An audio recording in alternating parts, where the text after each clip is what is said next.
Oh, it's going again. Tell us about some of the holiday traditions that you guys would have at your house when you were a kid.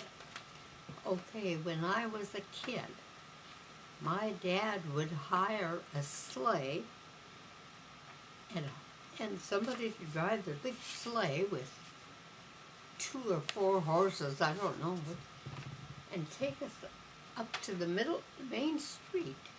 And there they had a big Christmas tree, and Santa Claus came, and he gave each one of the kids a bag of candy. And then he would take us in the sleigh down to my aunt's house, my mother's sister. Now, she was married and had 1 girl. So we'd go down there and have Christmas. And we'd have lutefisk and meatballs. And we had a little Christmas tree in the living room with candles, you know. Okay, so each one of us girls would get up in front of the Christmas tree and say our piece that we had to learn for Christmas in church. When they had the children's program, we all had a little piece to say. So that was our program, and then we had gifts, and I can't remember a single thing I got. It wasn't very much. Maybe it was a new jump rope, or I know that we used jump rope, and the boys played marbles. And what else did we do?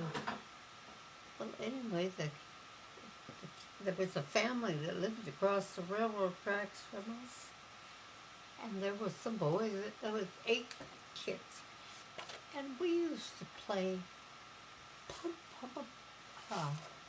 we used to, over the garage. What was the name of the game? We'd throw a ball over the garage. You know, I have sides, you know, and throw this ball over the building and see who catch it or find it or something. That was after supper time. Or else we played croquet. You get lots of exercise from playing croquet. Well, one of the girls was close to my age. We used to sew doll clothes. We had little celluloid dolls, and we used to play with those and sew doll clothes. I haven't sewed a stitch for a long time, but we used to sew doll clothes and do embroidery work and read books. You know, after we got out of school and stuff and knew how to read. But anyway, my aunts and uncle, they never had a car.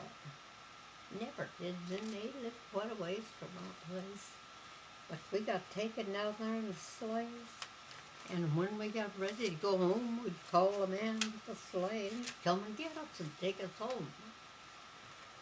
Well, the next day, my aunt and uncle and my cousin would come up to our house on Christmas Day, and my mother would fix turkey and dressing, and if we got any games or jigsaw puzzles, you know, we did that sort of thing, you know.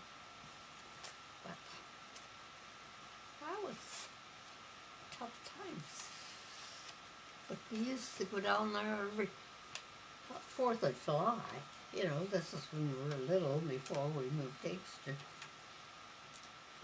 When the kids would do the sparkle thing.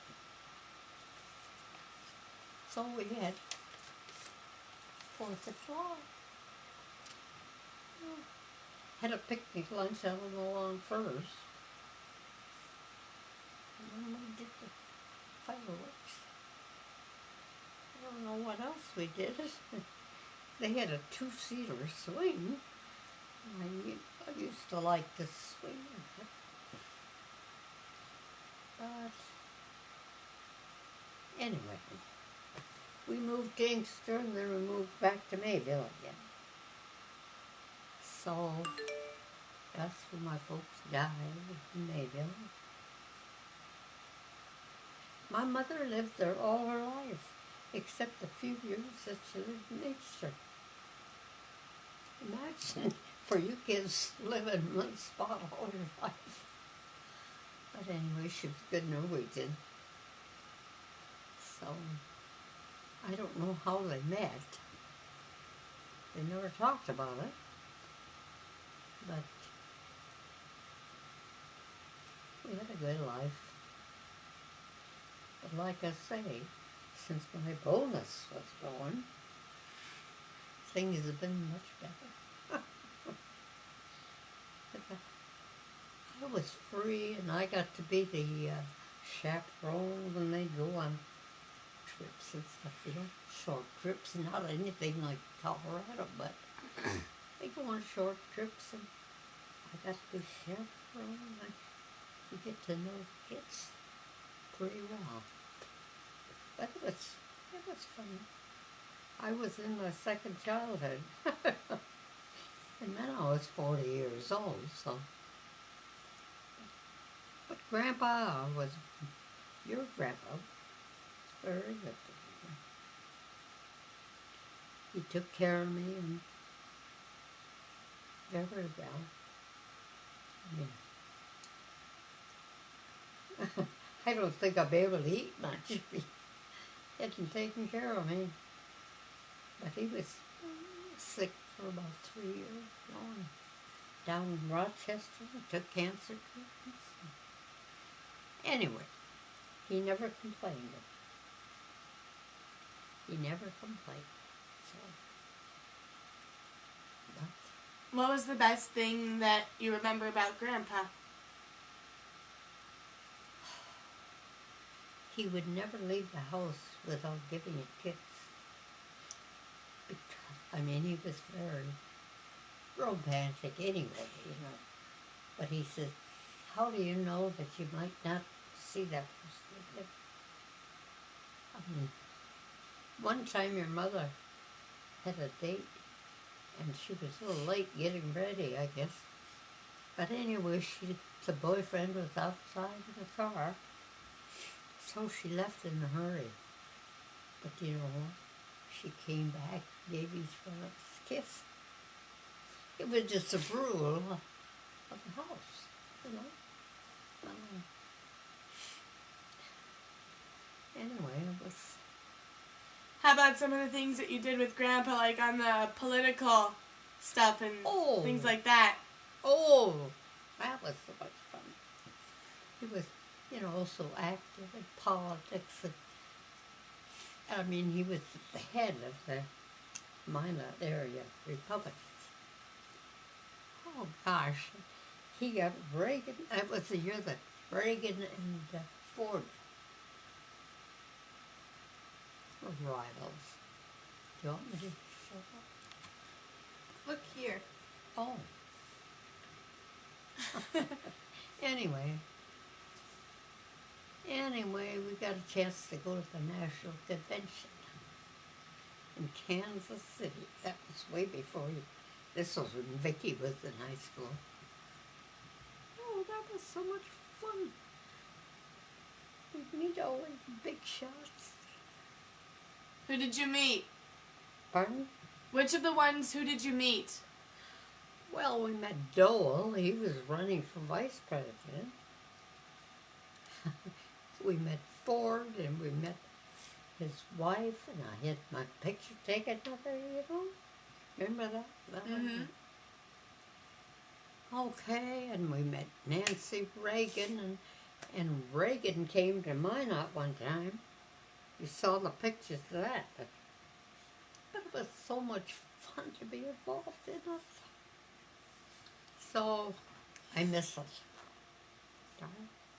So now all I do for the Republicans is sell those mugs. You've seen the mugs. Yeah. The donkeys and the elephants. That's fun. People come to the house and buy it. Otherwise, get a chance to go to the convention. see all these people. I guess that's the best thing I do is see people. When did you get your first car? Like you yourself? Oh. Well, when I was growing up, we had a 4-door Ford. And I wanted to drive. My dad says, if anybody could drive this car, it's going to be me. So I didn't get a chance. But anyway, when my sisters grew up, their boyfriends taught them how to drive. But you never did? You never learned? I was about, let's see, 40, 50, maybe 55, before I learned to drive. So, but anyway, I finally got this little red Toyota. Oh, I love that little car. It was just my size. But when I got it, I even drove all the way to Mayville from Minot. Wow. So that was quite a feat. At 50, 55, I don't know how old it was. But I was so thrilled.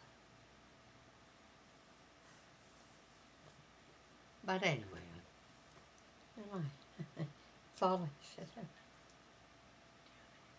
You want me to quit? No, keep talking. You know what? I keep talking, I guess, when I've got somebody to talk to. Because living alone, talk to yourself.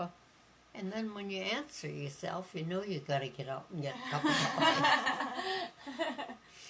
Yeah. Yeah. So anyway, I keep talking and talking. But when did you work at that nightclub? Was it during the Prohibition? Or was that when you were still a kid? oh no, you could buy liquor, but you had to have a permit. Okay. And it was even, they could just get a few bottles, at the nightclub, to serve to people. So everybody that worked at the nightclub had to use their permit to buy liquor to take out the nightclub, to keep the nightclub going. Make any difference to me, but that was the way you had to do it. Of course, there were so many things that were rationed, during the war. So, but we got by. What about during December 7th, 1941? You were in Washington, or were you still in Let's see. in Montana, or had you gone up to Washington and Seattle? No, I was in Montana. And you were still in Montana when you heard about that? Yeah. Cool. Oh, yes. Do you remember where you were when they dropped the 2 bombs on Japan? Hiroshima, And Nagasaki, yeah. I must have been in Montana. In Montana still? Yeah. I didn't move to Minot till Pat was 9 years old. So that was about 1950. Okay. So, but anyway. What about, what do you remember from the Cold War and the Korean and Vietnam Wars? Oh boy. Oh boy. There wasn't anybody I knew that was in service. And so you kind of erase it from your mind, I guess. You don't pay that much attention to it. You don't pay much attention? No? Let me stop it.